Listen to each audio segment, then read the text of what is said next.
भीड़ क्या होती है और भीड़ की वैल्यू क्या होती है, ये देखना हो तो आप चुनाव देखिए।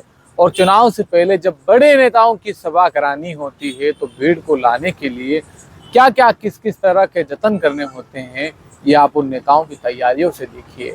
नमस्कार, मेरा नाम सतीश शर्मा है और आप देख रहे हैं सियासत। उदयपुर में 9 तारीख यानी 9 नवंबर को प्रधानमंत्री नरेंद्र मोदी की सभा को लेकर तैयारियां शुरू हो गई है। तमाम नेता लगे हुए हैं कि ताकि अपने अपने इलाके से वो ज़्यादा से ज़्यादा भीड़ को ला सकें और शक्ति प्रदर्शन के जरिए दिखा सकें कि पार्टी ने हमें टिकट नहीं दिया हो, मगर हम भीड़ को लेकर साथ चलते हैं, भीड़ हमारे साथ है। तो टिकट लाने वाले और टिकट को पा चुके लोग भी ये बताना चाहते हैं कि आपने हमें टिकट का चयन करके सही किया, हम भीड़ के साथ हैं और भीड़ हमारे साथ है।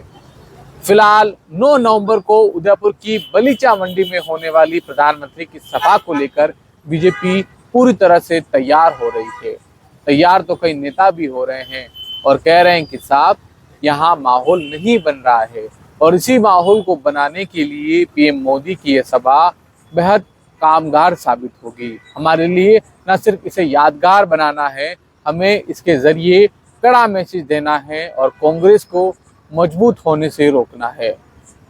उदयपुर के अलावा, उदयपुर शहर के अलावा ग्रामीण, खेरवाड़ा, सलूम्बर, वल्लभनगर, मावली, झाड़ोल, गोगुंदा तमाम सीटों से लोगों को बुलाया जा रहा है और संभवतः आसपास की सीटों से भी लोगों को बुलाया जाएगा। बड़े नेताओं को टारगेट दिए जा रहे हैं कि आप किसी भी करके किसी भी स्थिति में इस सभा स्थल पर 40 से 50 हजार लोगों की भीड़ को जुटाइए ताकि मैसेज जाए कि मेवाड़ में बीजेपी मजबूत है। और पल पल की मॉनिटरिंग कर रहे हैं भाई साहब। वैसे तो भाई साहब भी 9 तारीख को आ रहे हैं, मगर इस सभा में वो आ नहीं सकते। ऐसे में फोन पर लगे हुए हैं और पूछ रहे हैं कहाँ क्या चल रहा है, क्या कमी है और किसे समझाना है, हमें बताइए, हम बात करेंगे।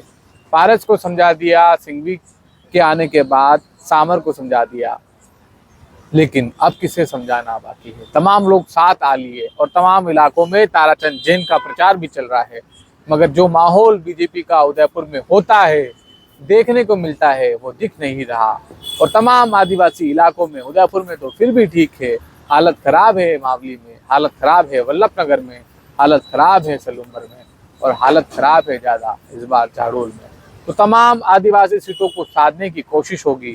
सियासी संदेश के जरिए देश में कितनी ज़रूरत बीजेपी की है, सनातनी पार्टी की है, ये बताने की ज़रूरत भी कहीं न कहीं इस सभा स्थल के जरिए सभा से मोदी करेंगे, तमाम पार्टी के नेता करेंगे। इसी बीच नामांकन की बात कर लेते हैं। मावली में आज बीजेपी के प्रत्याशी, जिनका नाम कल सूची में जारी हुआ था, कृष्ण गोपाल पालीवाल, उन्होंने नामांकन पत्र दाखिल किया। हालांकि उनके साथ भीड़ कम थी और लोग कह रहे हैं कि एंड टाइम पर था मामला, इस वजह से सूचना कम दे पाए और भीड़ कम आई। लेकिन इस भीड़ में दलित चंद डांगी और गगन सिंह राव को लोग ढूंढते रहे। हालांकि एन मौके पर धर्मनाथ जोशी भी पहुंच गए थे। लोगों को उम्मीद नहीं थी कि धर्मनाथ जोशी आएंगे, मगर धर्मनाथ जोशी आखिरकार लास्ट में आ गए और मैसेज दिया कि मैं भी पार्टी के साथ हूँ और पार्टी भी मेरे साथ कहीं न कहीं है और मैं आगे भी पार्टी के साथ रहने वाला हूँ। मगर लोग कह रहे हैं कि दलित चंद डांगी ने ऐसी भूल क्यों की।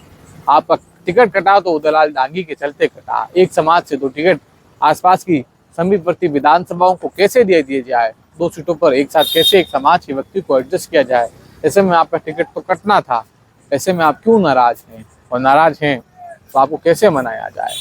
खैर, नए नए सेना संगठन से पार्टी में आए, यानी संगठन चलाने से अब युवा व्यवसायी बनकर पार्टी में आ चुके राव गोविंद सिंह भी आज के नामांकन में शामिल नहीं हुए। लोग उनकी गैर मौजूदगी पर कई तरह के सवाल खड़े कर रहे हैं कि आप 2 दिन पहले मावली में कह रहे थे कि इस बार ओबीसी का चेहरा होना चाहिए और राव गोविंद सिंह भी एक चेहरा हो सकता है, तो 2 दिन में इतने कहाँ बिजी हो गए कि आप अपनी ही पार्टी के प्रत्याशी के नामांकन में नहीं आए। हालांकि इस नामांकन रैली के दौरान मांगीलाल जोशी के समर्थक बड़े उत्साहित नजर आ रहे थे कि कहा गुरुजी का चेला है और जब चेले को टिकट मिलता है तो बड़ी खुशी होती है। सुनने में यह भी आया है कि कुलदीप सिंह की भीड़ काफ़ी ज़्यादा थी, अच्छी खासी कुलदीप सिंह की भीड़ को देखकर बीजेपी को चिंता तो हो रही है, मगर चिंता अब कुलदीप सिंह को भी हो रही है। असल में कुलदीप सिंह ने जब कल तमाम समर्थकों को बुलाया तो ये बोलकर बुलाया कि पार्टी ने मेरा टिकट काट दिया है, ऐसे में हमें क्या करना चाहिए और कैसे करना चाहिए, आप मावली आइए, वहाँ मिलकर सबके सामने सार्वजनिक तौर पर, सामूहिक तौर पर डिसीजन लिया जाएगा। तमाम लोग आए भी, बड़ी तादाद में लोगों ने कहा कि हमें कुलदीप सिंह के साथ जाना चाहिए, पार्टी ने उनके साथ ठीक नहीं किया, ये भावना लेकर लोग पहुंचे भी। मगर हुआ क्या, कुछ दिन तक औपचारिकताएं चली और अचानक औपचारिकता के बाद अचानक कुलदीप सिंह ने आरएलपी के साथ जुड़कर नामांकन पत्र दाखिल कर दिया। तो लोगों ने कहा हमें क्यों बुलाया, हम तो बीजेपी वाले हैं, बीजेपी के साथ चलते हैं। तमाम राजपूत समुदाय के लोग भी आए थे। उन्होंने कहा कि पानी पी पी कर राजपूतों को कोसने वाले हनुमान बेनीवाल की पार्टी के साथ आप जा रहे हैं और हम आपका साथ कैसे दें। आपको अगर चुनाव लड़ना था तो बागी होकर लड़ते, निर्दलीय चुनाव लड़ते। आप आरएलपी के साथ जाएंगे तो हम आपको चुनाव में समर्थन नहीं देंगे। इसके बाद उदयलाल डांगी की बात करते हैं। उदयलाल डांगी ने भी वल्लभनगर में नामांकन पत्र दाखिल किया, लेकिन वहां उन्हें भी स्पष्टीकरण देना पड़ा। हिम्मत सिंह जाला ने कहा कि आप मंच से ये बताइए कि यदि कभी पार्टी ने आपको टिकट नहीं दिया, मौका नहीं मिला, तो फिर कभी बीजेपी को छोड़कर किसी दूसरी पार्टी में नहीं जाएंगे। तो उदयलाल डांगी को बड़े मन से हाथ में पानी लेकर अंजलि छोड़कर बताना पड़ा कि हाँ, मैं बीजेपी के साथ रहूंगा, बीजेपी को मां मानकर बीजेपी की सेवा करूंगा और आप मेरा तन मन धन से साथ दीजिए। इसके बाद जाकर कहीं न कहीं उदयलाल डांगी को थोड़ा समर्थन मिला। इस पूरे घटनाक्रम के पीछे लोग कह रहे हैं कि अभी भी लोगों का साथ उदयलाल डांगी के साथ नहीं है। हिम्मत सिंह जाला और उनके तमाम समर्थक दिखाने को और दिखने को भले ही उनके साथ दिख रहे हों, मगर वो साथ नहीं है, मन से साथ नहीं होंगे तो काम कैसे चलेगा। क्योंकि पहले से उपचुनाव के बाद से लगातार काम कर रही प्रीति शक्तावत यहाँ भारी है और भारी पर फिर भारी पार खेलते हुए जनता सेना ने महिला यानी रानीसा दीपेंद्र कुंवर को उतार दिया है। भाभीसा वर्सेस रानीसा के बीच उदयलाल की चुनौती बढ़ गई है, लेकिन उदयलाल कह रहे हैं कि मैंने 2 साल तक आरएलपी के बैनर तले ओबीसी को जोड़ने का भरपूर काम किया है। ऐसे में इस बार तमाम जातियों का वोट बैंक हमारे साथ होगा और मैं जीत कर दिखाऊंगा। मगर लोग कह रहे हैं कि आप आरएलपी में थे तब आपकी सहानुभूति थी, तब की बात अलग थी, मगर अब आप बीजेपी में हैं, लोग आपका साथ नहीं देंगे। साथ तो वो लोग भी नहीं देंगे जो 2 सालों से हिम्मत सिंह जाला के साथ थे। इसके बाद हमने कई लोगों को फोन लगाया और हमने कहा कि क्या वाकई में हिम्मत सिंह जाला के समर्थक उदयलाल डांगी के साथ नहीं जा रहे। तो लोगों ने कहा ठीक सुना आपने, हम लोग मजबूरी में जा रहे हैं, क्योंकि सीपी जोशी का दबाव है कि किसी स्तर में मावली में फूट नजर नहीं आए, हिम्मत सिंह और उनके तमाम समर्थक उनके साथ जाए, इस वजह से वो लोग जा रहे हैं। मगर मन मिला नहीं है, न मन नहीं मिला तभी तो भरे मन से आपको अंजलि छोड़नी पड़ रही थी, पानी छुड़वा कर कहना पड़ रहा था पार्टी मेरी माँ है और मैं पार्टी के साथ कभी दगा नहीं करूँगा। तो फिलहाल वापस वल्लभनगर से लौटते हैं मावली की तरफ। कुलदीप सिंह के बाद जब नामांकन हुआ, कुलदीप सिंह का नामांकन हुआ तो तमाम तरह की भीड़ दिखी। भीड़ बड़ी अच्छी थी, लोग कह रहे थे कि कुलदीप सिंह ने भीड़ जुटा ली, लेकिन उसके बाद जो हुआ और सोशल मीडिया पर खूब ट्रोल हो रहा है। तमाम सोशल मीडिया ग्रुप में कुलदीप सिंह के लिए लोग लिखने लगे कि आपने हमें सहानुभूति की बात कहकर बुलाया और अचानक आरएलपी के बैनर तले आपने फॉर्म कैसे भर दिया, आपको भरना था तो निर्दलीय भरते। तो कुलदीप सिंह जवाब देने लगे कि साहब, मावली इलाके में 17 से ज़्यादा जाट बाहुल्य इलाके की ग्राम पंचायतें हैं, ऐसे में आरएलपी से लड़ना मेरा जरूरी था। यानी जाति की सियासत कुलदीप सिंह यहाँ पर कर रहे हैं।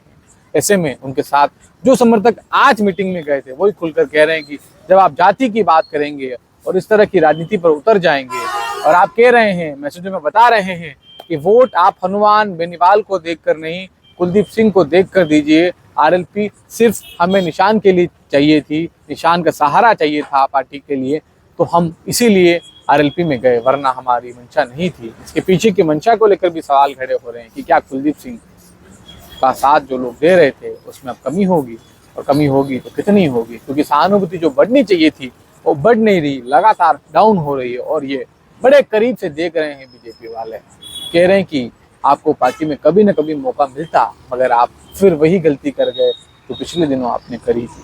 संगठन के अंदर आप नहीं जम रहे थे, फिर भी आपको रखा जा रहा था, आपने वही गलती की।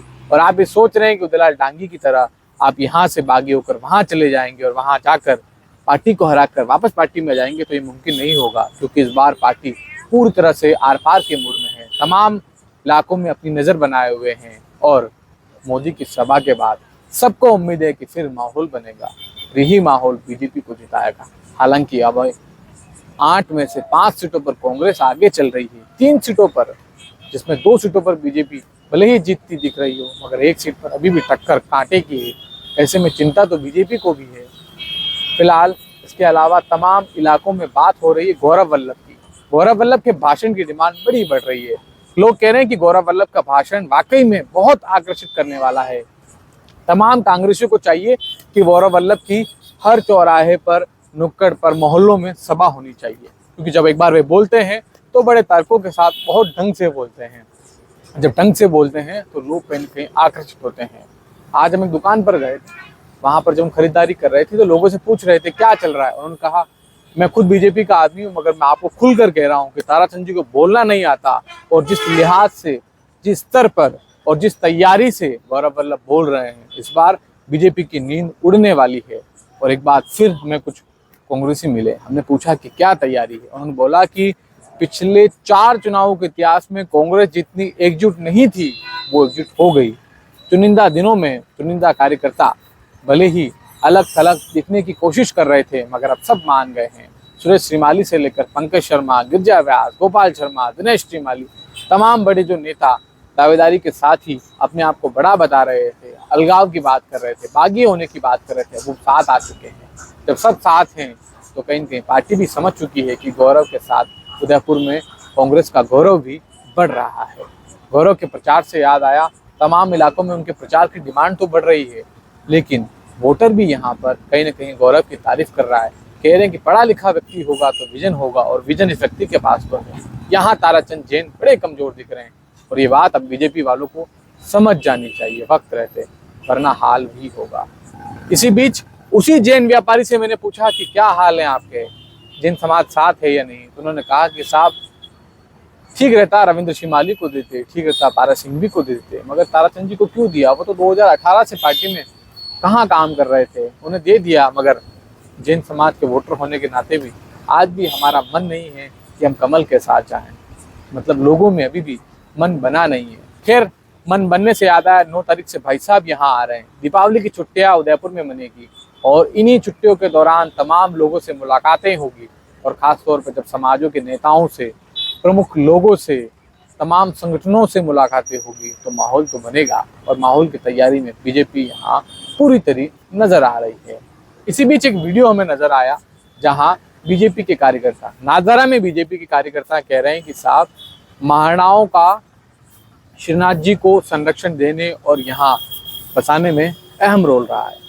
बीजेपी के प्रत्याशी की बात वहाँ पर हो रही थी, तो वीडियो आया तो हमने सच टटोलने की कोशिश करी। हमने सोचा कि आखिर ये क्या मामला है। हमने कई वीडियो टटोले तो हमें कुछ नहीं मिला, मगर एक बात मिली कुछ महीने पहले, जब चुनाव नहीं था और विश्वराज सिंह चुनाव के आसपास नहीं थे, उनके बीजेपी में जाने की कोई चर्चा नहीं थी, तब सीपी जोशी के साथ एक कार्यक्रम में लक्ष्यराज सिंह मेवाड़, जो विश्वराज सिंह के चचेरे भाई हैं, उन्होंने कहा कि साहब ठाकुर जी की इच्छा थी वो नादरा में आए। मेवाड़ की संस्कृति रही है, सबको अपनायत से गले लगाते हैं, तो ठाकुर जी की इच्छा थी, उनका रथ का पहिया यहाँ धंसा था, ऐसे में हम किसे बसाएं, ये तो ठाकुर जी की इच्छा थी। इसी बीच इसी बयान पर लोग बड़ी चर्चा कर रहे हैं कि कम से कम भगवान को तो यहाँ पर बख्श दिया जाना चाहिए। ठीक है, होगा कुछ भी, मगर ठाकुर जी की इच्छा थी तभी तो वो यहाँ आए, तभी तो वहाँ रुके, उन्हें यहाँ बीच में लाने की कहाँ ज़रूरत है। तो फिलहाल आज की सियासत में इतना ही। दीजिए मुझे इजाज़त, नमस्कार।